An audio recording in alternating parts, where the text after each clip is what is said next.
Hey everyone, welcome to this special episode of the Future Money Podcast.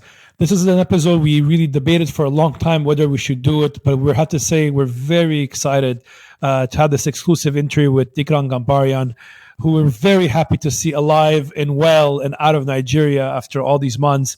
And during this episode, Tigran really wanted to have a human interview, a personal one, where he can share with us basically his story and his side of things as well.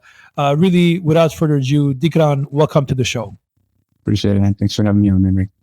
Tigran, I have to say, on behalf of my followers and pretty much everybody in the crypto community, I have to say we're so happy to see you're alive. You're out. I can tell you when you were in prison in Nigeria, a lot of people were very concerned, especially I think everybody knew that anyone in crypto could have been in your shoes, right? So we're so happy and we were so grateful that you're out. And really, thank you very much for doing this interview today with us.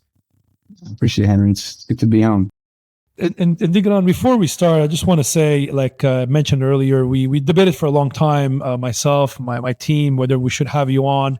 There's obviously, it's very complicated what you went through. I'm sure there's going to be a lot happening over the next couple of months and years around this, what you went through, the sad events and what you went through. But after discussion with you, you kindly agreed to come on and actually share your part of the story. So Tigran, without further ado, I think we can debate in the crypto community who was the best investigator of all times, but for sure in the top three in the history of our industry, you're up there. And I know you're very humble. You're never going to want to admit it, but I think a lot of our listeners know that from the days that you were a special agent, really all the big criminal bad apples you put down in the ecosystem, really you played a pivotal role in it. So first of all, thank you for your contribution to the crypto ecosystem. I really want to kick off with, if you can give a quick background, Tigran, how obviously when you went to prison, you were head of financial crime compliance, but really in 1 minute, for those listeners who don't know you, like how your crypto journey started, and also some of the big bad apples that you put down over the years. And then I want to really start afterwards from the Binance time and how this Nigeria episode had to place. Sure, Henri.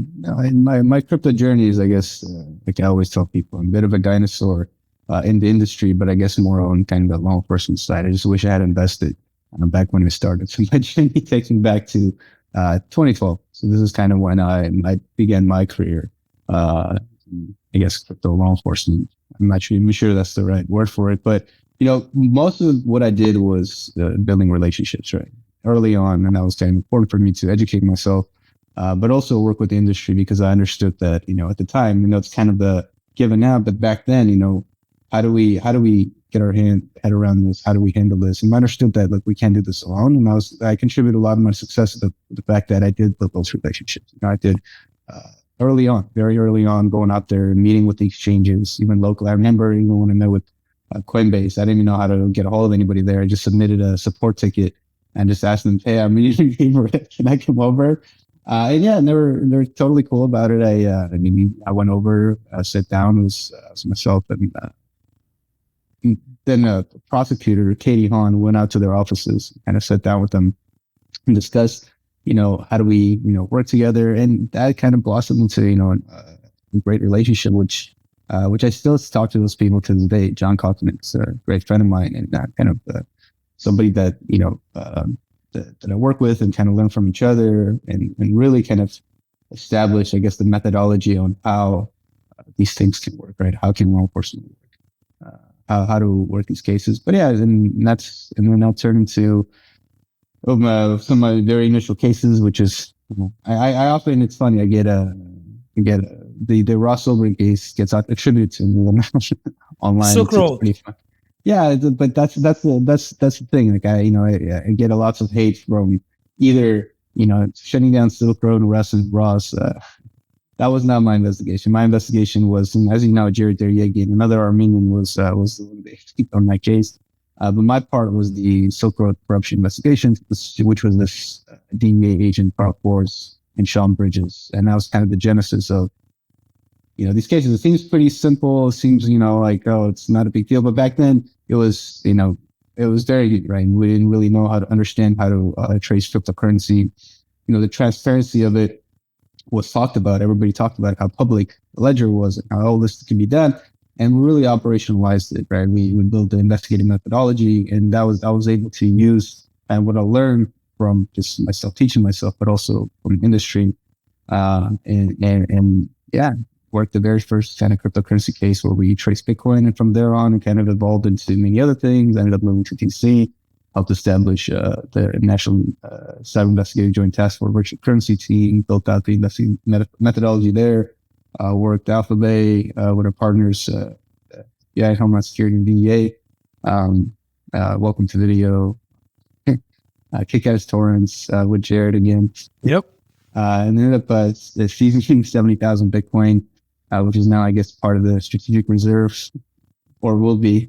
I'm not sure where that is. So it's very interesting cases, and I was fortunate enough to be involved in those cases. Right, it was a great experience. I learned a ton. I ended up going to Europol, working there as a cyber attaché for a while. And then, like you said, joined Binance in 2021 to run their financial crime compliance, building out their capabilities, building out their law enforcement team investigations, training, which will kind of lead us into Nigeria later. So let's talk about that. By the way, not to do too much on a tangent, but it's when I saw President Trump announce the Bitcoin strategic reserve, I figured actually a big chunk of those Bitcoin are probably, it's you and obviously Jared and others who actually worked on it, but it's literally, we owe a lot of those Bitcoin that Trump has now, thanks to some of the work and that of your colleagues, actually. Yeah, exactly. I think there's a bit of a misunderstanding on some of it. I think a big chunk of that is actually going to go back. Yeah, it's exactly. So that's so a big chunk of that is not going to be retained, but probably a little over 100,000 will stay. So that's one thing, is that big chunk of that is going back. Exactly. Let's see how that spun out. That's a whole different podcast topic. But let's focus on that. So obviously you're at Binance, you're head of financial crime compliance. I have to say, Tigran, I've had a chance to know you, Jared, and many others in your world. From the early days, and really guys have done a massive contribution in really getting the bad apples out of this industry. And let's talk about when you're at Binance. Obviously, you're at the head of financial crime compliance. I think for a lot of listeners, they heard about you when obviously your Nigeria story started. Can you be share with us?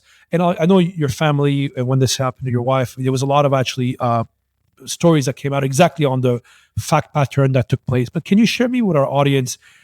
How did Nigeria come in the picture? And we'll walk you through the steps. Sure. I mean, our relationship with Nigeria has been longstanding, with law enforcement, right? We worked with them for years. I actually worked with, they always struggle with getting law enforcement responsive, right? A lot of their law enforcement didn't have even an email that they could use to obtain official information, to get assistance from law enforcement. So, even kind of going back to the early days, working with some of our vendors to set up a platform that allowed us to onboard them in a way that can confirm their identity and help them out. So we had a very good relationship with Nigerian law enforcement, with the FCC, going back years.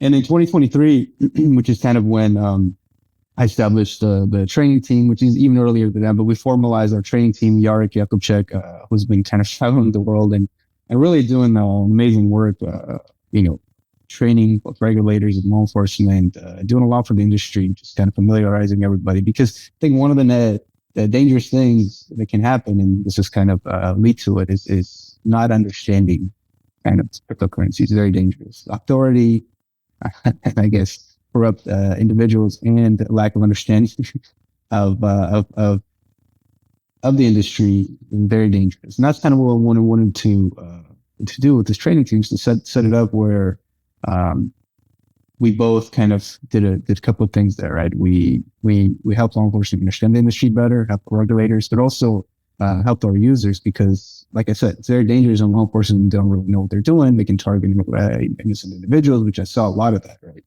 Just especially on this side of things. I was used to kind of heading my own cases, only seeing what I'm doing. But being on this side, I also saw a lot of kind of abuse of authority on my side too. But none of it was, a lot of it was intentional. A lot of it was because people didn't really understand kind of what they're doing. They might get bad information from some companies or some attorneys or their victims, and they just, then leads them down the wrong path where they don't catch the bad guys. They just, create additional victims by seizing funds from some innocent person. So that's what I was kind of trying to do.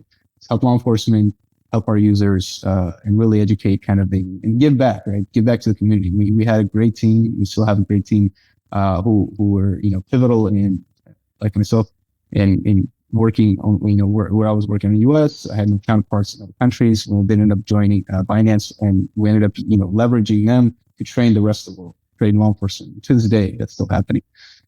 So with that, in 2023, we kind of gave back to the Nigerian law enforcement community, and we went out there with 2 different cities. We had several training sessions for EFCC, for the Nigerian FIU, and it was great. It went great. There were great feedback. They're very appreciative of what we did. Some individuals even involved in this whole mess were there.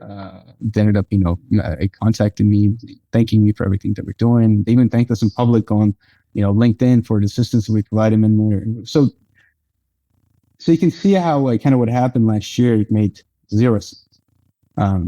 Not just, for, the injustice of it, but it took their law enforcement back years because of kind of the drama that was caused, not just because of the relationship with Binance, but with the rest of the industry.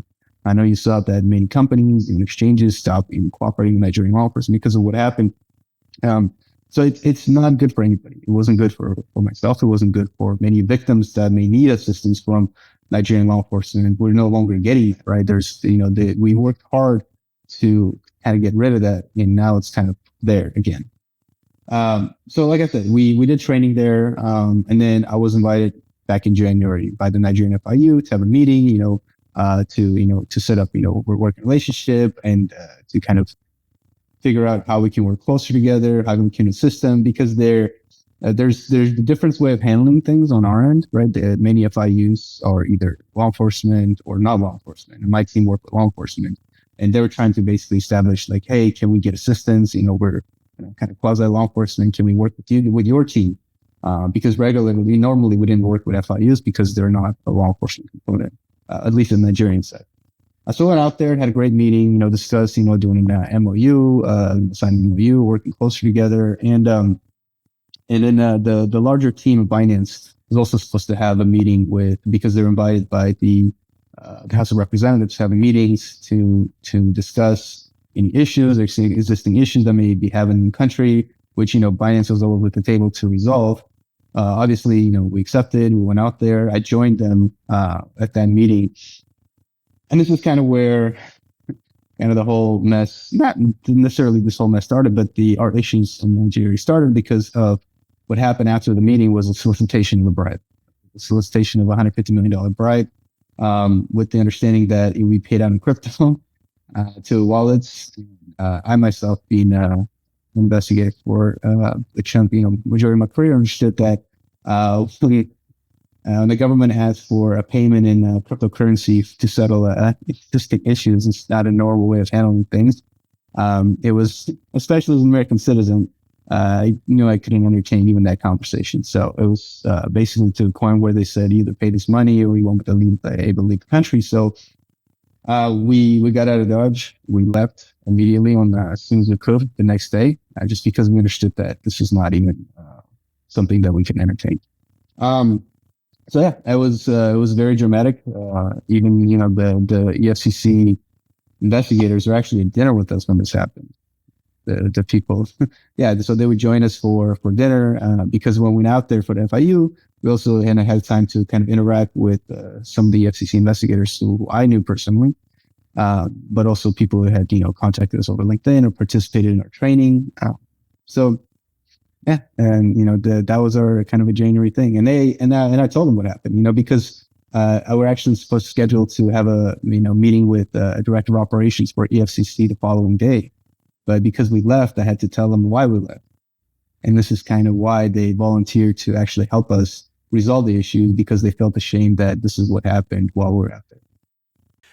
I don't know how much you can disclose, Tigran. And again, if anything you cannot share for various potential future legal litigation stuff, I don't want you to share it. I don't want to get you in trouble. But do you guys know who asked that bribe? Was it a member of government? Was it an elected official? Was it that transparent? It was like, we want $150 million bribe.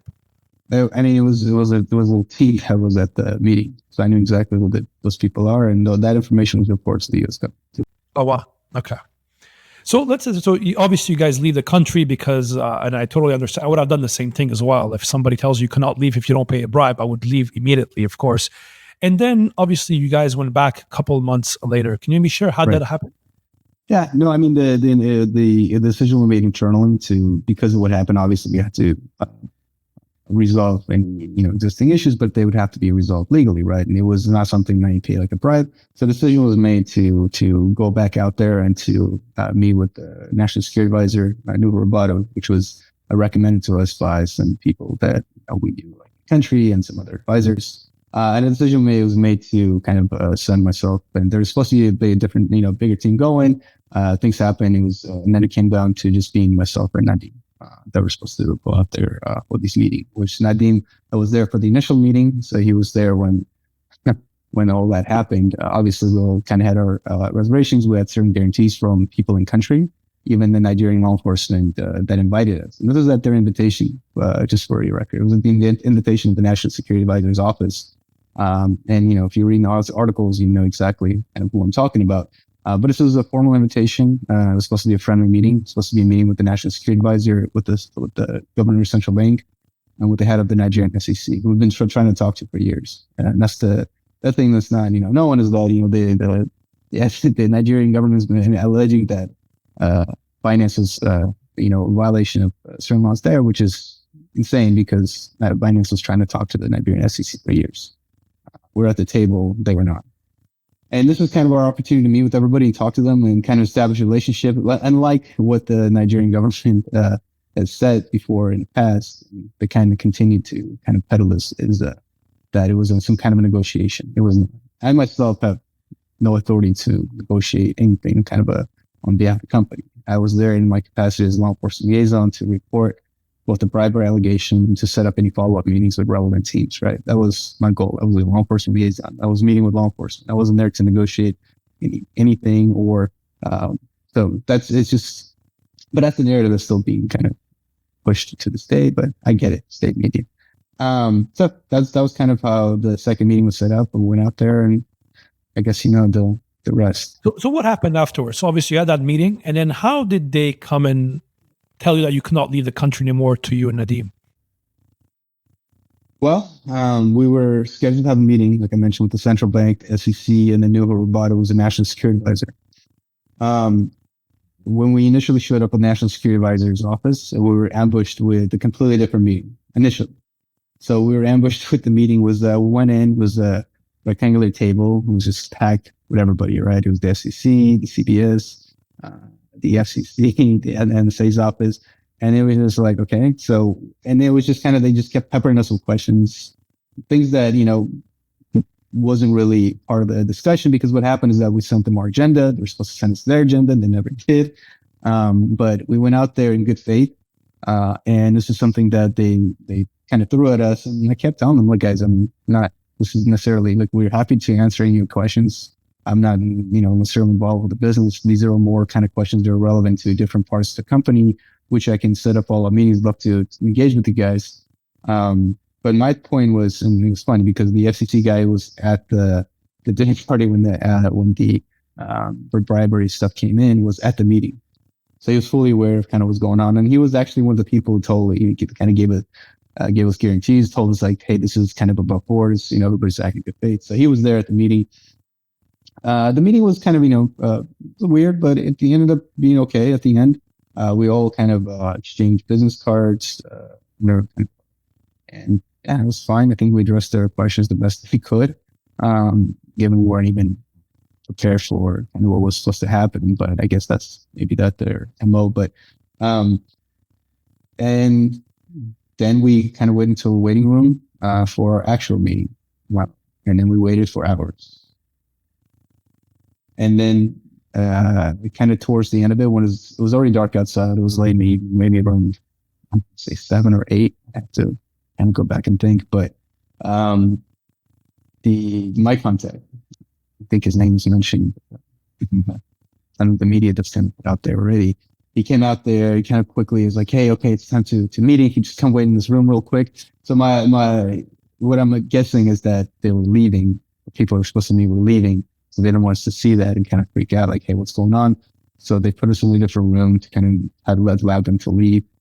And then afterwards, they took us to the actual room where the meeting was supposed to happen. And instead of those people being there, and it was kind of somber-faced investigators from Office of the National Security Advisor and the FCC kind of sitting there. My contact was kind of had his head down, not even making any eye contact with me. And then one of the EFCC guys that was seconded to the NSA's office walked into the room, kind of snapped the folder on the table and started just making insane allegations saying we can't leave the room, that their economy has been destroyed by finance, now they want account information for every single Nigerian user because they have access to every single person on the banks, and they until we do this and pay whatever money and turn off P2P, that we can't leave the country, which was it was insane. I mean, what they're asking us to do is violate several international laws, privacy laws, but also what they're trying to say is that you're holding an American person there in exchange for certain things, which is by law considered a hostage negotiation. But that's how the whole thing started. And from there, they told us that they're going to take us to our hotel. We're going to check out, and then they're going to take us to a different location. And while this is happening, they lied and sent a letter to the U.S. Embassy and to the British High Council, telling them that we're their guests and we're willingly participating in not negotiations, but strategic talks. Wow. Yeah. So they sent such a letter to the U.S. Embassy. Oh, yeah, I have the letter. It's in there. It was funny enough. I'm not sure if they actually. I think they were rushed and didn't really understand what they're putting into documentation. Okay. The core documentation. They included the core documents. Okay. But yeah, this whole thing started with a lie to the U.S. government and to the British government. So they bring you to the hotel. They make you check out, and that's what they bring you to the safe house. Yes. Yes, it was in the kind of the highbrow area. Abuja was, I guess it was a couple of houses away from where the actual NSA lives. This was the safe house was actually the house for the National Security Advisor, which where previous National Security Advisors have lived. I guess the current National Security Advisor chose to live in his own house and didn't move into this. It was kind of dilapidated. It was like the roof was leaking and things like that. So it probably was nice at some point, but I know that they're getting ready for renovations because they told us that as soon as we're out of there, they're gonna shut it down and start renovating it. So maybe it's nicer now. So what was going through your mind when they tell you, okay, you check out your stuff, you're coming in this house? Like, what goes through your mind? Like, the first thing I told the guy when he came in, I'm like, you understand that I'm here to report a very serious bribery solicitation, right? And he kind of was taken back, which is kind of weird because I knew that I had reported this to the Nigerian authorities before. So it was just very strange to me. It was, how do you go from an invitation to a friendly meeting to where you're supposed to have constructive conversations with them about, cooperation, about working together, and things that we've done in so many other countries before, and it's led to so many amazing cases that we worked with their law enforcement. Everywhere, still to this day, and the appreciation that we see from law enforcement, and not just from from around the world, but also Nigeria. The people who were in the room with us, the people who are guarding us. It was funny because they would just thank me for setting up our systems, for helping them investigate the cases while they're holding me hostage, which is kind of insulting. But initially, we figured out that this just can't work out. But that day, it was a shock to the system. It was definitely a shock to the system because you don't really know how to process this. Somebody who spent his life, fighting crime and kind of doing the right thing, to now be in a situation where somebody's making these false accusations against them. It was my brain was having a hard time processing it. And by then, were you able to contact Binance? Were you able to contact lawyers, your family? How was it? Yuki didn't find out for a couple of days. So my wife, Yuki, and immediately as soon as it happened, I was on the phone, told our team what was kind of happening. So they were aware of it. And I believe they made contact with the embassy as soon as they could. But but that was kind of the initial thing. As soon as it happened, I mean, they started going off on their crazy rants about what's going to happen or what they're going to do, what they need. But very quickly, we got out, going to our hotels. I remember it was one of the guy who was with us, who asked me to have his Tracers in the Dark book signed, in a Henri trip, was with me. He was in those rooms, and he was with me, walking me to my room while I'm like packing my stuff. And he asked for autographs. Yeah. So just maybe for some of the listeners who don't know, before Tigran, his whole Nigeria story, I mean, like when I was saying that he's probably the best investigator, but definitely one of the best, there was literally a book written about him called Tracers Night, which is an excellent book, by the way. And so he asked you to autograph basically that book.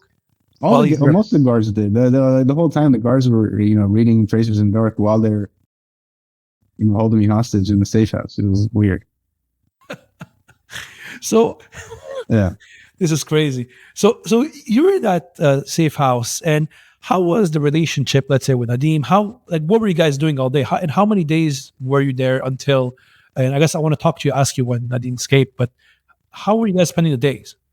I mean, my relationship with Nadim was good. We, didn't know each other too well, but eventually, we did. We spent, time together as a hostage, and became friends. I mean, we're both kind of in the same situation, same mess. We're trying to handle it the best that we could. I know, Nadim's son, and one while we were there that month. So it was kind of tough for him. He was going through Ramadan. Myself in Christian, but, out of trying to be, I guess, be there for him, I ended up fasting with him through the whole thing. No, it's very nice of you. Just to support the guy. Look, we're in it together, right? We're both stuck in this horrible situation together. We're both trying to figure out what's going on. There being insane allegations thrown our way, which completely false. And, we're being used as leverage. I mean, the whole time we had nothing to do with it. It was weird, with some of the recent articles mentioning that, they detained us because of lack of, cooperation. There wasn't that cooperation. I mean, there's nothing requested from us. Anything that was requested from Binance, there's nothing we could do. Our cells were that piece where it's being used to force our employers to do certain things, which they did, right? They turned down, they announced this kind of big victory that the Nigeria is touting, that the Binance turned down P2P. The only reason Binance did that was because they said that they would release us. That was that if they turn off P2P Nigeria, that would release us. And the next big thing, they kept shifting kind of the goalposts, right? And then it was, you release everything on Nigerian user. Well, that's insane. Like, how do you say, it's like somebody holding a Facebook employee hostage, just saying, yeah, now you have to disclose every single user on your platform, send us all their personal information. Or a bank. Imagine, how, not just for us, but how do Nigerian citizens feel that the government is trying to leverage foreign citizens in order to obtain records they're not legally allowed to obtain. Yeah, absolutely. And it was just, well, but that's something that we dealt with, right, from kind of day one. But then it just kind of turned into a mess because I don't think they understood. Like, I'm going to break. I don't think they even did their research on who they're taking in. They don't really understand. They thought they could just do this, keep it quiet. Unfortunately for them, it made the news fairly quickly. I remember even I was getting messages on personal phone from like Wall Street Journal and New York Times, and they were trying to ask me like, hey, we heard that you were detained. I didn't respond. I didn't say anything at the time, but eventually they ended up confirming it through their own sources.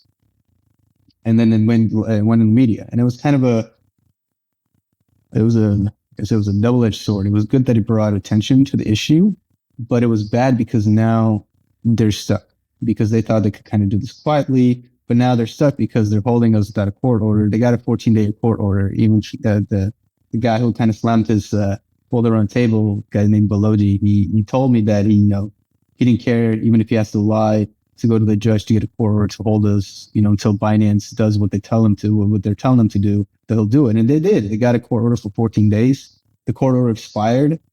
They weren't able to renew. The judge refused to renew the court order. They kept holding us, which is why later on, my attorneys then filed a human rights violation suit against the government of Nigeria. But while this is happening, it's just a very strange kind of experience. And no, it's difficult. One of the reasons why I don't like kind of doing this is just because it takes you back, and it's a very kind of a difficult time because it was just difficult to kind of process. And every time you discuss it, you're having to go back to that time.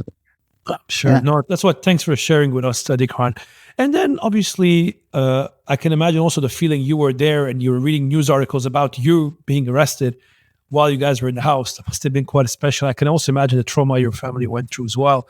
But Tigran, I want to bring it, of course, that there's obviously you were living there with Nadim, and then Nadim escaped. Can you maybe share, and again, I don't know how much you can share, but like how did it happen and how did you realize and how did you feel and react at the time? Sure. And I guess I kind of go back and think about it. I know people say that he escaped. I guess he did escape, but he escaped illegal detention.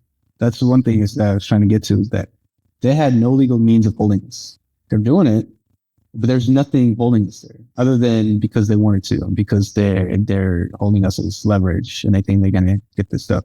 Nadim was able to, because he had his passport with him, because that was another thing. When they took us in, it was kind of a sloppy police job, just because they didn't even search our belongings. They took our passport, but they didn't even check his passport to see if there's like a visa stamp in there. They just kind of took it because there's like a full page visa that you need to get to Nigeria, and the passport he gave him didn't have one. So, but he had a passport with him. Again, this is something that I promised my wife I wouldn't do anything stupid. So obviously, you know, my whole thing is, which I always try to do, is resolve the situation, trying to figure out the solution. You know, it wasn't never a plan to kind of escape. My whole thing was an innocent person is going to get resolved. Obviously, being a little bit naive, but I think the problem is that I think what Nadim did ended up complicating the situation the way that he did it, because it embarrassed him. And the way it happened was, you know, I had no idea. It was just another day. We woke up at 4:30 to eat our meal for the day. It's Ramadan. He went off to a prayer in the mosque. He came back. I was still in the living room when he came back, and then he said he was going to go take a nap upstairs, which he usually does. Right? He stayed upstairs majority of the day. I would hang out more downstairs. He spent a lot of time upstairs. He was reading. He's going to do just doing reading for Ramadan. He went upstairs, and then that whole morning I was on calls with the FCC trying to figure out what the hell's going on. Again, I was talking to some of my contacts that were involved in this whole thing. And then the power was out. Usually the power was out. The money that the caretakers were getting to pay the electricity, they're pocketing. So there's no power. So they're using their backup generators, and the backup generators didn't always have diesel. So they would only turn it on a certain time. So in the mornings, they would turn off the generator, so there's no power in the house. So I went upstairs it was around 10 o'clock, I think. I went upstairs to check on Nadim, and I knocked on his door and didn't answer. And then I went back downstairs. I figured he was still sleeping. I did another call. I went back upstairs and again, knocked on the door, opened the door this time to see what's going on, because he had a panic attack earlier in the month. So I thought maybe something happened to him again.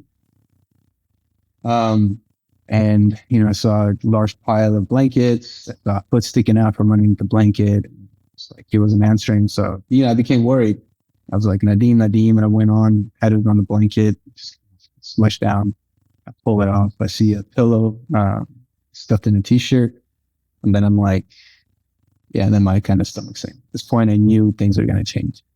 And I was alone, and that what had just happened is they're going to just, throw everything on me. Do you know how he escaped, by the way? Because obviously you were downstairs. No, I mean, I can guess. The story that the Nigerian government put out was that he escaped when he was taken to a prayer at a mosque, which is not how it happened. And he came back. He came back. The guards were taking him to a prayer during Ramadan. He came back, and then while I was sleeping, I'm assuming he caught the 8 o'clock Qatar flight from Abuja to Qatar Airways. And my guess is the guards were sleeping. So so we had AFCC guards on the inside, and then we had two military guys outside, kind of manning the little booth. The whole facility was surrounded in barbed wire, except for the front where they had the guards, and they had a little kind of a short wall that was not barbed wire, right? It was probably like a 5-foot wall. They could easily just, scale, jump over. We had our wallets. They didn't take our wallets. We had our phones. We should there trying to limit, but towards the end, we just had a full time while we were at the kind of towards the end of the journey, the safe house. I'm assuming he just caught an Uber. I mean, I don't know. It's the problem is I don't know, because he didn't share his plans with me. It could have been as easy as he bought a Qatar ticket, caught the Uber to the airport, because another thing was that they didn't put any blocks or any alerts on immigration. So he just walked through, got a ticket, and flew out. And from there, I remember at that time, you shared a video that I recorded, I believe it was in the balcony or somewhere. I think everybody in the crypto community saw that video that you posted at the time, where I remember it's like, my name is Tigran Gambaryan. I'm a former law enforcement officer, and I'm here. I need help. What was going through your mind when you were doing that video? That was the last thing I did on my phone right before they took it. So I knew that I had limited time. So this was that morning when Nadim ran away. For eventually I was told the guards, like, as soon as it happened, but I knew that. So I remember I was sitting outside on the balcony, sitting a cigarette. One of the guards, who's actually a good kid. I'll tell you about him just in a second. But he came out, was telling me about his last night. He went to a club and this and that. His Friday night. And I was like, sit down. I remember he sat down in front of me, and I told him I can't find Nadim. And he his face just, and then he runs upstairs, checks. He's on the phone freaking out. Eventually, everybody came to the house. They had generals coming over, people shifting blame, the guards, the FCC blame, the military blaming the FCC blaming the military. The military guys actually said that they tried to blame the FCC, saying they're the ones who walked him out, and he never came back, which is a lie. They did come back, but they were sleeping. How they? I actually backed the FCC on this point. I remember I told them, the general was there. I was like, that's not what happened. Came back. But anyway, it kind of became, for lack of a better word, a shit show. There's just people coming in and out. They ended up detaining the guards who were guarding us. They ended up interrogating them. They kept them in a kind of separate wing of the house for 2 days while they were interrogated. I was just in kind of the living room area, locked from everybody else. They took my phone, and right before I made that video, I knew things were gonna get bad. So that's when I made that video. That figured this is maybe the last time anybody either sees me or hears from me for a long time, if ever. Wow. I had no idea. I mean, who knows? He ran away. They could have easily just doctored something else saying he escaped, and then Tigran Gambaryan was shot while trying to escape. No, I remember seeing that video when you released it. It made the rounds of the crypto community. And before I talk, I want to ask you about what happened afterwards. I'm sure Nadim will listen to this podcast. If you had one message to Nadim, what would it be? And it's something that, I struggled with, because he emailed me when I came back. I didn't respond to it for a long time, but then ended up responding to it. And my message to him was, I understand what you did. You did what you had to do for your family. I don't blame you for that. It's at the end of the day, he had an opportunity, he took it. And he made the decision he did for his family, for his kids. I guess my whole thing was I would appreciate a heads up. So maybe I could have made some arrangements, because I told him in my message, I almost died. I was very close to dying because of kind of what happened and how you did it. And that's it. I mean, I don't blame him. He did what he had to do. Not something I would have done, but everybody has to make that choice for themselves and their families. But understand what he did. He didn't escape. He was held hostage. He escaped. If you had an opportunity, if you're being held hostage, understand it's a sovereign, right? And then it's a country. But countries can be criminals too. And this is what it was. It was them holding innocent people, knowingly holding innocent people, to use them as leverage. And how can you blame somebody from escaping a hostage situation? Yeah. the only thing is, that when you escape, your buddy who was there with you is going to get into a lot of shit, right? So I think that's the one thing. But it's a different conversation. But I think it's very admirable and very gentleman of you, and that this is the approach you've taken so far. But Tigran, so I want to come back to the moment. Obviously, he escaped. The guards are all embarrassed. As you, to quote your words, you just said it was a shit show. And then what happens? How do they move you out from a safe house to prison? So we were there for a couple of days. Like I said, they're interrogating the guards. And then eventually they changed the guards. They brought in new people. They brought in new military folks. They brought in two, which I suspect were probably DSS guards. So they brought those guys in. So it was with completely new people. They were completely restricting my access to my phone. I didn't have my phone.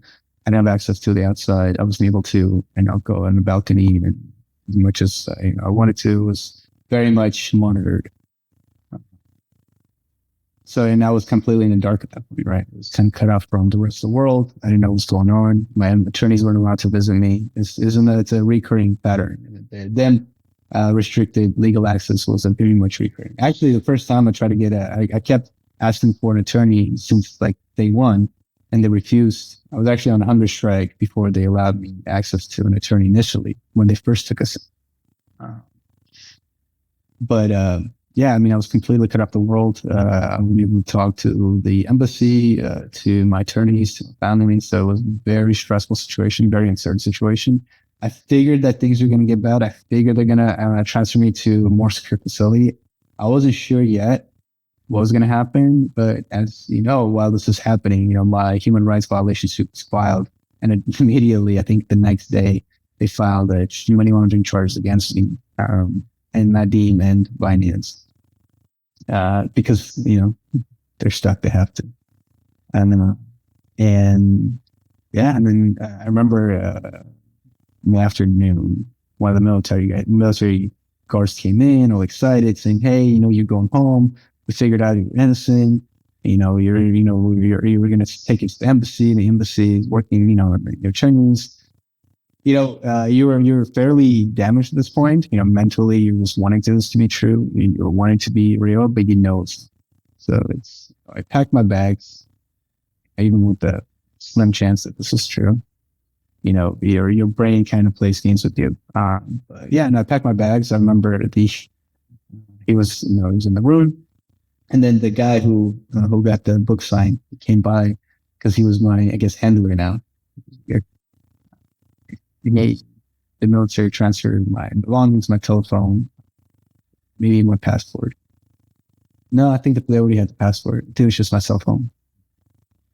To the FCC investigator, and we walked outside. There was a van with armed EFCC. I'm not sure. I don't necessarily know what their title is, but they're EFCC staff in uniform and rifles. I figured this was some kind of a transport, not normal. Before they would take us in, they had their multiple land cruisers. Whenever we had to go around anywhere, we traveled in their own cruisers. This was one of their EFCC vans, and I figured this was probably transport to a detention facility, which is what ended up happening, right? So we went to the EFCC offices. We used to go there for visits with the embassy, but instead of going kind of right into that parking lot, we went straight left.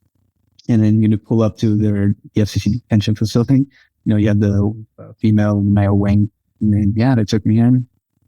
And I was in a hole for almost 3 weeks. No sunlight, no air conditioning, no food. But I went in, and funny enough, the guards who were guarding me were also there. So the guys who were in, so I was on a lockdown for the majority of the day. About 23 hours for the day, except when I was let out to have dinner. And the only way I was able to get food is because the guards are sharing, because their families are there, so their wives would drop off food. So that would actually share dinner with them. So that was the only way I was getting food while at the FCC. Sorry, just to confirm, so the guards that were guarding you were also then in prison. So because the ones who let him go. So the guy who came in, who talked about his Friday night. Yeah. He was there. So another guy who had nothing to do with this. Wow. So you spend there 23 hours in. And the conditions I can imagine were very far from being great. Right. Yeah, absolutely. There was a cockroach infestation in my room. There's nothing. There was no furniture, no nothing. It was like a time shower with cold water, which is actually, I guess, a luxury item for there. And had a toilet and a mattress on the floor. No air conditioning. It was just like a fan from like the 1980s, like the loudest fan I've ever heard in my life. And it was just constantly on, like 24 hours. You could still hear that buzzing, and to this day. But no sunlight. It was you're in a concrete square with a. And how long do you stay there? I think close to 3 weeks before I was remanded to Kuje. And during this time, obviously, you had no contact with family, lawyers. The only time I was allowed to is when they would come in, and it was through their phone. I was allowed one call to my family. It's my son's birthday. So my son turned 5. So I was allowed a call. So it took me to kind of the rooftop, and they allowed me a call to my family. Then one of the my handler wouldn't come in. He'd sometimes let me use kind of to call my family, but it was always at his discretion. It was a very dehumanizing experience. And I can just imagine calling your family for your son's 5-year-old birthday. That must be heartbreaking. Yeah? It was rough because the biggest problem is the uncertainty, right? The unfortunate thing is the Nigerian legal system is interesting, to say at least. Some of the guys that I met in Kuje were on trial for 12 years.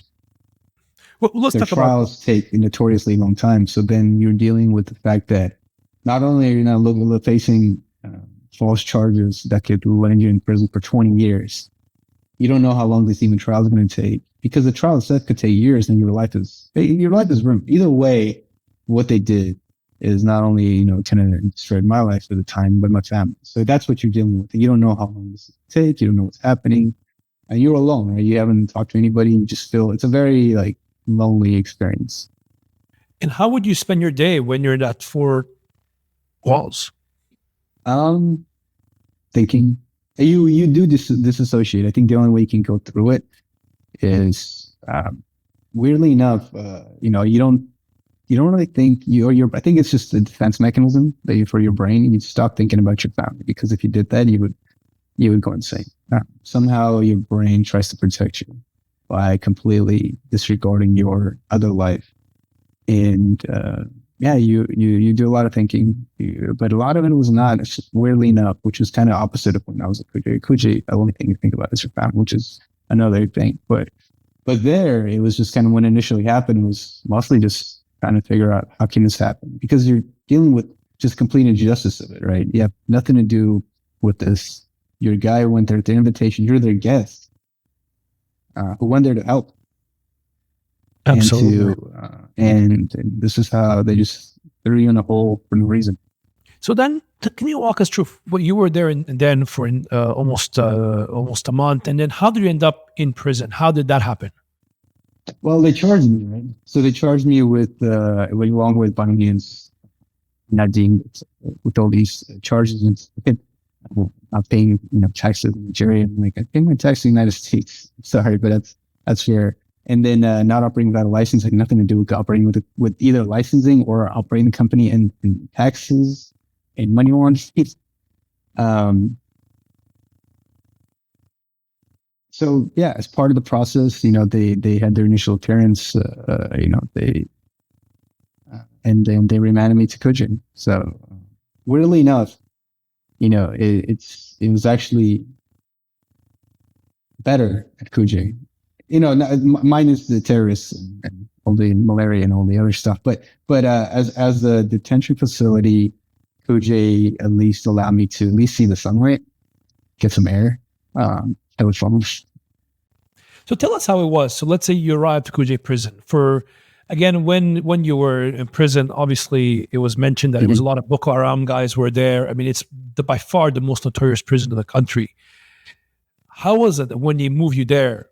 Did you know how bad it was when you got there?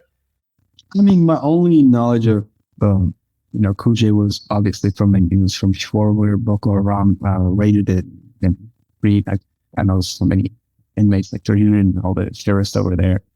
But at that point, you just kind of living in the moment. You don't even think about it. It happened. I was remanded. I knew it was going there. You get there, you're just processing it. Just, you're not thinking about it too much just because it's happening and you just have to deal with it. My brain was just processing it. When I knew it was insane, I knew how crazy this was. Something that I never, or nobody in my life thought this was ever happened because it shouldn't, right? But I just dealt with it as it kind of came. Didn't really know how else to do it. It was kind of, I'm on my own. I'm alone. I didn't have anybody there. I didn't see my training forever. I went in and just had to kind of make the best of it as much as I could. So how was it? So I heard many stories how these Nigerian prisons are completely corrupt. You have to pay to get anything. Like how was the stories are true. It was the guards themselves. It was funny. The joker was there as it's not the Nigerian correction facilities. It's the Nigerian corruption facilities. But the problem is that every aspect of the kind of Nigerian government is compromised, and largely it's at their own kind of doing, just because it's a top down, right? It's everybody steals at their level. So when everybody steals, when it kind of drops down to a level when you have money to pay, the even in the U.S. law enforcement State Department, the biggest gauge of kind of the corruption level in the country was just their salary levels for their law enforcement compared to kind of the rest of the industry. And I mean, some of these people are making, $50 per month. So they're, which they may not be corrupt, but, those things, when you can't provide for your family, you may do things that you don't want to do, right? So, but at every single level, from the kind of the day I stepped in the country where I was going through immigration, and they asked me for money, just even going through just the border. Every single level I encountered it. So it was not like abnormal for me. Obviously, as a U.S. citizen, something that I wasn't allowed to do. So something that every time somebody in a prison asked me for money, which I think they hate me towards the end, is, they kept asking me for a payout for this and that, and they kept coming into my room. Well, the first night I was at Kuje, one of the guards tried to sell me a phone for $25,000 because he thought it was an he's like, I own Binance or something. I'm like, hey, it was wrong person. Not an actually owner or executive of Binance. Sorry he's like, okay, fine, $5,000. I'm like, you're insane. Get out of here. But that's kind of what I was experiencing from day one. Something that you kind of get used to. It's just part of life, right? Yes. It's you can buy everything basically, and there's a cost. How much did he sell you the phone finally when he offered you $25,000? I didn't buy a cell phone from him. Yeah. But honestly, though, there was the only, people kind of, the 3 weeks I was there at CC work. I think if I stayed there without a phone, I probably wouldn't be the same person nearly as much as I kind of was. The thing definitely would have changed me, definitely would have had that impacted my kind of mental state. But, being able to at least have a phone, being able to kind of communicate with your family was really important. Everybody had a phone, Kuje. They started to, oh yeah. It was just everybody that but they're actually complaining because the Kuje was strict. Like the other facilities, you could have a laptop, I'm like, what are you guys doing? But it was, top down at the prison level. Everybody was on a payroll. Everybody's kind of getting a cut. I myself was not branding anybody, but even me buying a phone from another person who's not a guard they were dead like business on the inside. It was the weirdest thing. It was funny enough, they would make slippers inside the prison. It was like the prison was actually facilitating this, but they're all kind of name brand couture. Like they would make Gucci slippers and actually branded with Gucci stuff. I'm like, how is that the government of Nigeria is making, stealing IP? But anyway, but that was kind of the life there was weird. On one hand, you're in the worst possible prison you can imagine. You don't have access to a shower. You're bathing out of a bucket, cold water, no working toilet. You're in a metal frame bed in a 6x10 room, full of scorpions and lizards, mosquitoes, and cockroaches. It was cockroaches in the room. You had all these cockroaches. Oh, yeah. I mean scorpions. I had you have to kind of dust your your shoes just because there's scorpions in there. And when I would hide my phone under the bed, I had to kind of like make sure they didn't have any scorpions there. So. Wow.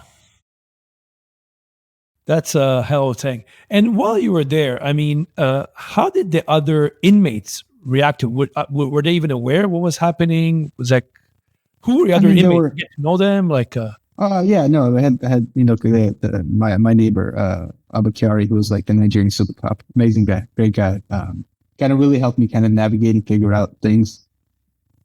I think the Nigerian vice president's cousin was like another that guy that was kind of nearby.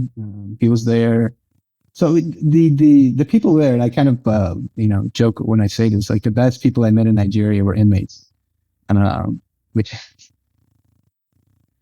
But yeah, they were, they were understanding. They knew what happened. Most of the guards knew what's going on. They figured out, the problem with the lying and setting a false narrative, eventually the real story comes out. And I was fortunate enough to have people on my side telling the real story. The unfortunate thing is when this initially happened, the Nigerian government just spun their whole story, which is still doing. This false narrative, who I was, what happened in the country, the fact that they tried to blame the collapse of the Naira on Binance is hilarious. Just for anybody who understands kind of, the fact that their own economic policies. Biggest one of them is, when they depeg the dollar, which again, completely understand it, right? I think it was very expensive for them to do that. When you float a currency, when you're no longer artificially, controlling the monetary policy in that fashion, what happens? Anybody who understands this knows that when you're no longer propping up a currency, what's going to happen is going to get dramatically devalued, right? And this is what happened. They want an open market. I guess they didn't want it to be that open. I don't really understand. But they needed somebody to blame because, again, they had inflation is over 30% currently in Nigeria. The currency just completely plummeted. So, they're not going to admit, obviously it was their policy that happened, which made this happen. Which again, I'm not saying are wrong. They probably could not afford it. They couldn't maintain it. But what do you do in a circumstance where, the country's yelling at you, you need a scapegoat? Oh, well, finance. Let's blame crypto. Crypto.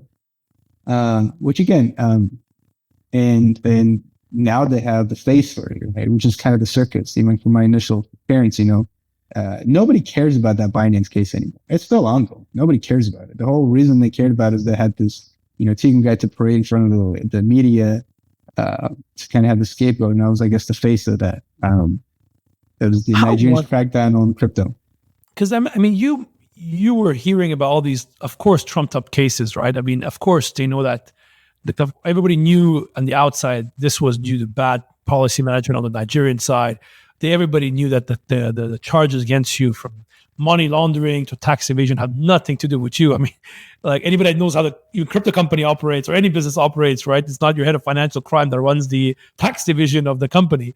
But then you must have been extremely frustrating, I would imagine, when you seeing these Mickey Mouse charges against you and there's no impartial judiciary to actually kick them out. There was a zero judicial independence. I knew completely that the NSA himself was funny because my attorneys had a conversation with the prosecutor, and immediately he's like, "Oh well, I got to go talk to the NSA because I can't do the." It was like everybody's taking instructions from kind of the NSA. It was ridiculous. Like, and even just the complete lack of independence kind of became apparent to me. Is just how the judge was operating in this case, right? Just to kind of give you a fun example, is and when they denied my bail initially, right? So we submitted this whole thing, our affidavit, which it's a bailable offense, whatever it was, even as bullshit as it is a bailable offense, I should have been granted bail. These are their justifications. They said that I was an Armenian citizen, that I still had a passport, Armenian passport, which I don't. I guess theoretically, I think everybody who's born in Armenia would eventually be able to get an Armenian. I never had an Armenian passport. I had a Soviet passport, I guess, like a little stamp inside my parents' passport. I never had an Armenian passport. I'm an American citizen. My health clearances. I didn't, no point in time, all an Armenian citizenship that I can use to travel. I didn't have a passport. And the closest, embassy to Nigeria is I don't even know if it is. Nowhere nearby.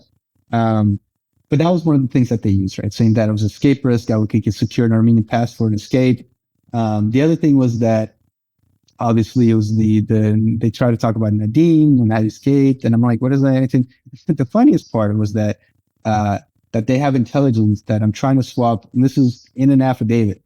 This is like that was going to swap places with another white person in Kuje to escape. That this was a plan that was working on. What? So that was what they used an actual affidavit to deny my bail. Wow. But this is something that it was the court system there. You know, you have a stenographer here. You know, they have a judge who actually sits there and hears to it. And I assured you, they don't have that. It's the judge sitting there, verbatim writing things down. So it's you have the court. So the arguments in court are with a prosecutor defense saying a couple of words, the judge writing things down. And he's like, wait, what did you say? So it's completely archaic, slow process. But the funny part of that is that whenever the judge would read these things out, he completely left things out that my attorneys were arguing. And he would only go with what the prosecutor was saying. So it was like the judge is a glorified stenographer for the prosecution team. I don't know. Yeah, but I understand that. It was a case that the state had interest in. There's a lot of money to be made from this. It was, garnering people attention in the media. It was getting the people in the government attention in the media. A lot of people probably thought this was their career case. Ended up turning into, again, for lack of a better word, international shit show. An incident which, at the highest level of both governments. But that's what they had on hand. Well, were you aware at the time of all the campaign on the outside? I mean, your wife, so was not being able to respond. I was like, I would even see, your post on LinkedIn. A lot of people. Wow. Okay. There must have been support, right? You must have felt it. It was so much support. Once in a while you hear somebody trying to say something stupid, and you was trying to just social media is not the best place in the world sometimes. So. A lot of the times, it was a ton of support. Most of the time, majority of the stuff I saw was very supportive, and I appreciate it. It was it was important. Something that, people don't really understand is the biggest thing I think people worried about, people who are, legally detained hostages. It's kind of being forgotten. That was the biggest thing when you're sitting there being alone and thinking you're going to be forgotten. It's the biggest thing that you think about. One of the biggest things. And something that when I went out to meet in DC with Representative French Hill, which again, French Hill and McCormick were great champions for my cause. One of the biggest reasons I was able to get out. I told him because he was a big proponent. He works a lot on legal detention and, hostages, American hostages held around the world. The one thing is that, it's very important to keep this up. It's because it's one thing that you always worry is that you're going to be forgotten. It was good for me to see at least that I wasn't alone, right? I wasn't alone on that side, that there's so much support for me and everything that my wife did. The biggest, thing that was happening to my wife, right? She was just a real hero in this whole thing because without her, she was, taking care of 2 kids, doing this, maintaining the house and kind of dealing with not knowing when it will end. How do you guys deal with that? I mean, that must have been so rough, knowing that your wife Yuki and the kids. How did you explain this to the kids that that is a long-term business trip? I mean, that was a story. And my daughter knew, which I ended up finding out later when I came back. She said she knew, but she kind of pretending that she was. But it was tough. My son still to this day struggles with it. When I travel, he's all constantly asking about me. He was. I remember I came back and I went to get a haircut. When my son came home from school, I wasn't around, so he freaked out that I wasn't around anymore. So the kids are still struggling with it. Like I said, it was as horrible as Kuje was. My access to a cell phone at least allowed me to stay in contact with them. I would after dinner, I switched my sleep schedule just so I could be around when they're awake or when they're doing things. So I would go to sleep around 5 a.m. in the morning just so I could be around when they're doing things. So every night I would after dinner, my daughter would play video games, and just kind of she would set up the camera and kind of talk through it. So That's that was kind of the one ways that we did it. But it's tough. How do you manage that? yeah, of course. I can imagine. Did you think when you were in, like, why me? Of course, these charges have nothing to do with you. Like, in a way, you were the one, I guess, had to, were told to go there, and you had the courage to go there. But did you think about, okay, why me? Why am I the one stuck in this position that have nothing to do with with these charges? Of course. I guess the one thing I consider is that, look, it's, I was blessed enough to, like I said, to have the support that I did. Unfortunately, it's funny. The FBI was probably one of my buddies at the FBI, pivotal in this. From day one, they're working on getting released. Eventually, mobilizing Chris Ray to have him. And now, when he had a meeting with President Tinubu and New Rabado to demand for my release. Unfortunately, IRSCI was not. It was very important for me that my own agency was there. But the FBI was there from day one. State apart. All the way to the White House. Eventually, the White House was mobilized, Jake Sullivan. But in part was because of both my friends, like Will Franzen, Yuli Me, and Charlie Perez, those guys, and Patrick Hillman, Connie Mack, were able to get everybody mobilized. If this was going to happen to anybody else, I think they'd still be stuck there, unfortunately. And if it was anybody, I guess it would rather be me than anybody else, because I think this is one of the first times in history where the U.S. was able to get somebody out before the judicial proceedings are done, because usually they're kind of stuck, right? The one thing that I was reading online was that, why is he still there? Why is he still there? And obviously the U.S. government could have done more. And unfortunately, is the White House's anti-crypto stance, I think, have influenced a lot of that. But in reality, there's only so much they can do outside of, sending a carrier to, Lagos and, saying like, hey, you either let him out or we're going to bomb the hell out of you. There's only so much you can do when you're dealing with the sovereign, right? And a lot of it was, you wanting them to do the right thing. You're wanting to ramp up the pressure. But at the end of the day, you're their hostage, right? So what are they going to do? Invade the country? When did you hear that you're about to be released? Because obviously then President Biden then made tweets about you. You just mentioned Jack Sullivan. When were you made aware, okay, this nightmare may end? I knew there was movement probably a month before. I didn't know how long it was going to take. And the reason why there's movement is because the Nigerian government really shot themselves in the foot through this whole thing too, and just the way that they kind of behaved. I think the thing that mobilized some folks in the government too was when they cut off my access to attorneys. Right. There's certain things that you just don't do, right? Just one thing is that, when you go to that extent, when you just completely cut off somebody's you don't even pretend like you're trying anymore. You're really violating your own constitution in the process of holding somebody hostage. But they cut off my access to my attorneys for 2 months. I wasn't capable of walking. I was in a wheelchair. This was after I almost died from pneumonia, where they didn't allow me to get healthcare. I almost, I had malaria and then I almost died from pneumonia. They, took several steps to even threaten the Turkish hospital not to admit me when I was, sick with pneumonia. But it was when they kind of pulled off, there's a video that kind of went viral.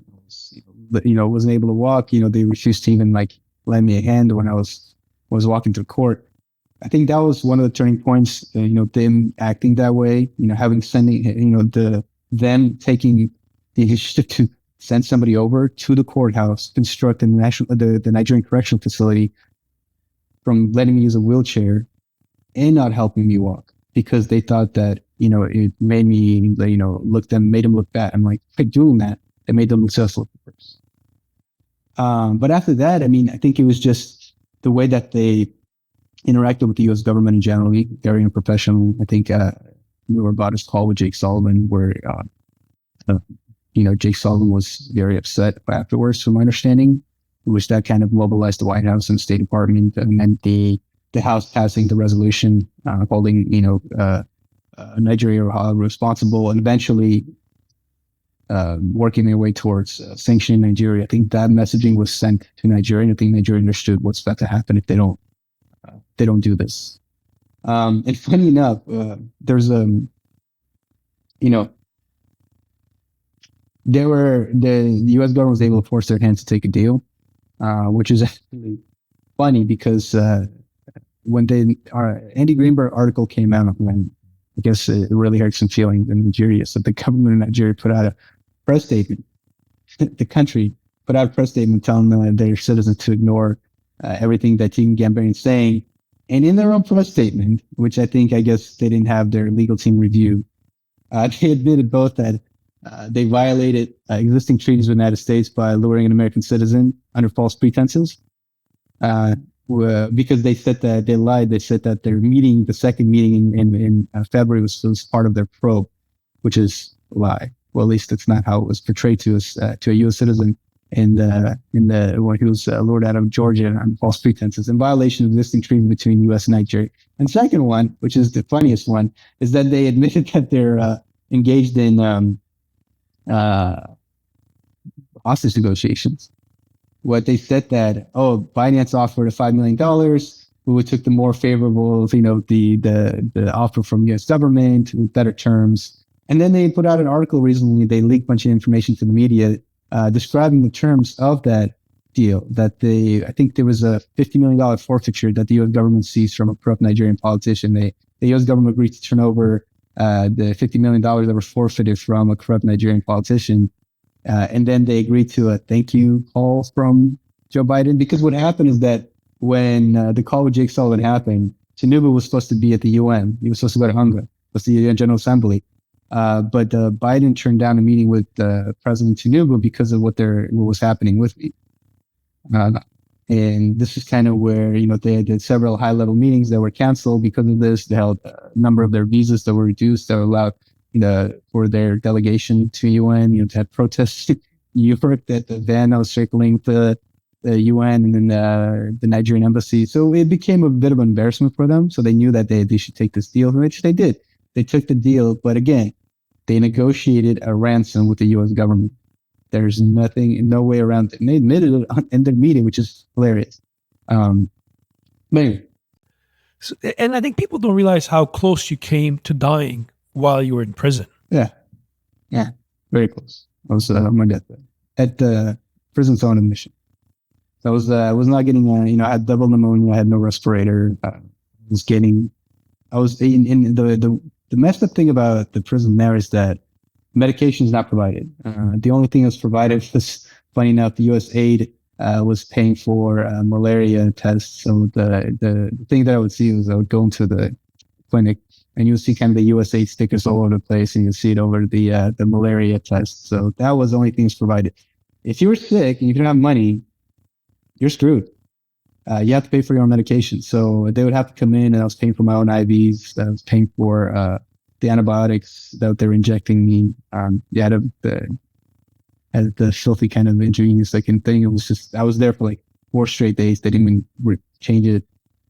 They would inject me every, I don't remember how many hours, but they would come in and inject amoxicillin.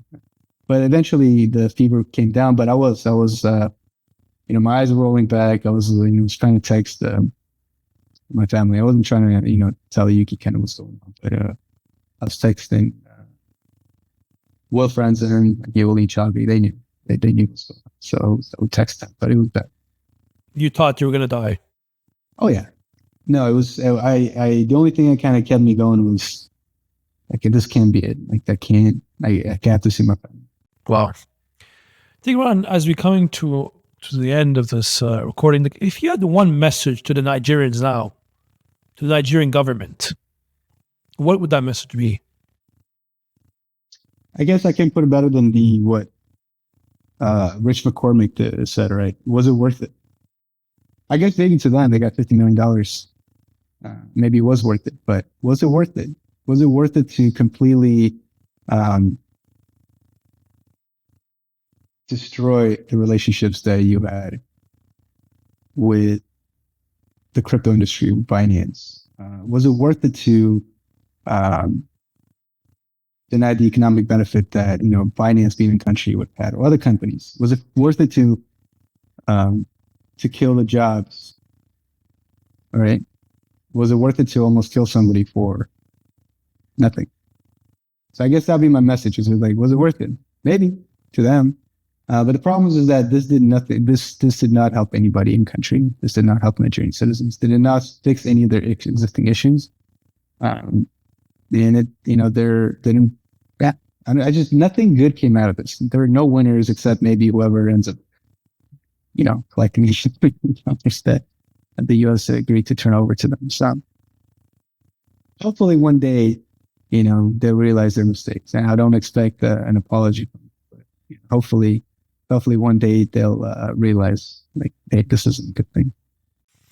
What's your one message? There's many people around the world that are wrongfully imprisoned right now. What's your one message to them? I mean, for those still are able to, I guess, hang in there. I'm hopeful that this administration will be able to, get as many people out they can, but just hang. It's not easy, but you have loved ones who are out there for you, so they're waiting for you. Yeah. I can imagine how, like you said, the fear of being forgotten. I can imagine how rough that is, right? When you're in there, and it's a very, very touching comment. And maybe I'll stop as the last question, Tigran. Like, what's next? I mean, obviously, you went through a big episode the last couple of months.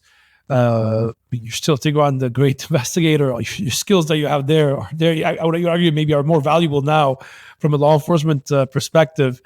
What's next? Like, is there a positive to what happened? Like the last year, you think there's a way to spin this or there's light at the end of this tunnel that actually can be useful, that you think change you and you want to use moving forward? I think at least I've known that. I think it's not people. I guess I'll do the person says this stuff later, but on the industry stuff, I think it's brought certain people closer together. People who were not working together before, didn't know each other before. Like I said, it brought a lot of people together and made them closer and kind of made them start working. I know that even on the Binance side, they start working with main people they didn't, or you may have met people that you didn't know before because of this. So I think it brought the industry closer together in a positive way. Maybe people realized the dangers that are out there, right? That you could face, and maybe to consider, who you're dealing with, right? That it's not a safe world anymore for some Americans to travel, right? Made you realize how powerless some countries can be in certain situations. So I think that's the positive. For personally, a positive on my end, I think it's just allowed me to spend time with my family, right? Something that I've done like as much. It was, by working at Binance, it can be a very time consuming thing. And, sometimes you have to sacrifice things, because, it is important work. So I think it's just allowed me to kind of step back and spend some time with my family. So that's been a positive, right? I think, spend time with kids, spend time with Yuki. That's been good at least. But that's the only, I guess, positive that I see. Wow. Tigran, I have to say, I was dreaming of the day that you'll be out when you're in prison, and I on behalf of the crypto community, I know everybody knows that any employee at Binance could have been in your shoes in that prison cell. Anyone in the crypto community, could have been in your shoes. It just happens that you were the wrong place, at the wrong time. I think, like you said, it will take a lot for anybody senior or anybody visible now to travel to any emerging market in crypto. I think people are going to think twice because of what happened to you. I think Nigeria, unfortunately, definitely take a step back. I know many people that are basically have canceled their plans and will never step foot in Nigeria over the next couple of years because of what happened to you. But I think it's very sad to see all the corruption and that for because of one person trying to get us 150 million bribe, so many things happen, right? And greed is another good example of how things can go. But I really appreciate, I would say one moment that I remember when it was your 40th birthday that you spent in prison. I still remember that day very well. And I was just thinking about you when that day was happening and you're in prison. I mean, it must have been quite a rough day, knowing that's your birthday, big milestone. Many people celebrate, they go all out, and you're literally stuck in probably one of the worst prisons in the world, So Yeah. that must have been quite rough on that side. But I called you on the tarmac when I was about to leave. Yeah, exactly. I have to say, straight from the tarmac. I don't know, Kim, if you can share that. We can share that story, but Sure. I don't know if we can reveal too much of the details. But let's say that there was. I was very fortunate. But maybe I'll let you tell the story. Maybe it's better like that. Sure. I mean, without getting any names, it was. Like I said, the State Department, the ambassador stuff in Abush. It was a new ambassador. He went above and beyond. He was amazing. Current ambassador in Nigeria. But but also many of the embassy folks, right? And then the embassy employee that you knew was a close family friend of yours. I guess. Yeah. Kids are friends, and it was just a small world. Because she mentioned that she knew this, because she was working in the Yerevan. Even the current ambassador used to be the ambassador in Armenia, but the State Department employee I'm talking about used to be working in Yerevan, and you guys exactly. Your kids went to the same school, and it was just. And she mentioned she knew this other Armenian in crypto, and I was like, what other Armenians? Like, oh, Henri. I'm like, I know him. Yeah, it was very from the tarmac. crazy moment, but I guess I remember I was in Dubai about to speak at a Cardano conference, about to go on stage, and my phone rings, and it's Tigran Gambaryan. I was like, what? And I pick up the phone, and I remember the call was on WhatsApp. So actually, I was struggling to put my VPN on quickly. And I remember there was on the line, I just see you and the friend that I had, as you mentioned, that used to work at a U.S. embassy in Armenia. Now, obviously, he's in Nigeria. And seeing that, I was like, wow, what a small world. And our daughters are like best friends. And for me, it was a very, very touching moment. What a small world. But really, that moment, I still remember hang up the phone and I was crying. I was literally in tears. And I don't think people in the audience knew at this Cardano conference, but I literally went on stage, literally like just getting back and trying to be back normal again. And it was probably the worst panel that I ever moderated because mentally I couldn't even think about the questions I was asking. I was completely a different world and I couldn't even process what just happened. It was literally 5 minutes later. And I'm sure there'll be a video of this Cardano conference one day where you really can see I'm not in this, I'm completely zoned out.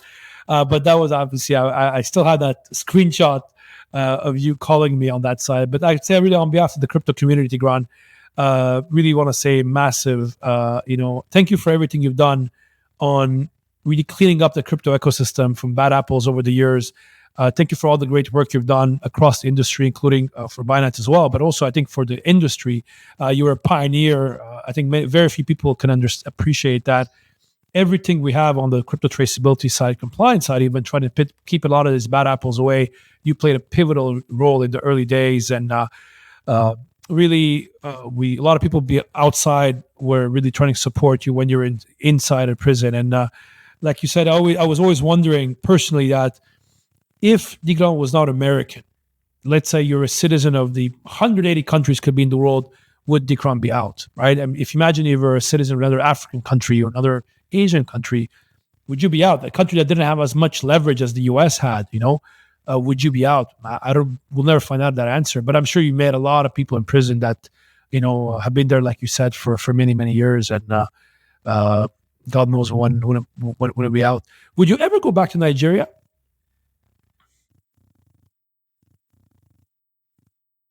Not unless there are serious changes. I think there would have to be serious changes in administration or something drastic. As it currently stands, yeah. Yeah, I can imagine. Well, Tigran, I have to say thank you very much for being on this exclusive interview on the Future Money podcast. I think for a lot of our listeners and people that follow the podcast, I'm sure they're happy to see that you're better now. Spend time with your family. And we're so happy to see you back in the crypto ecosystem right now. Thank you, Tigran, for sharing.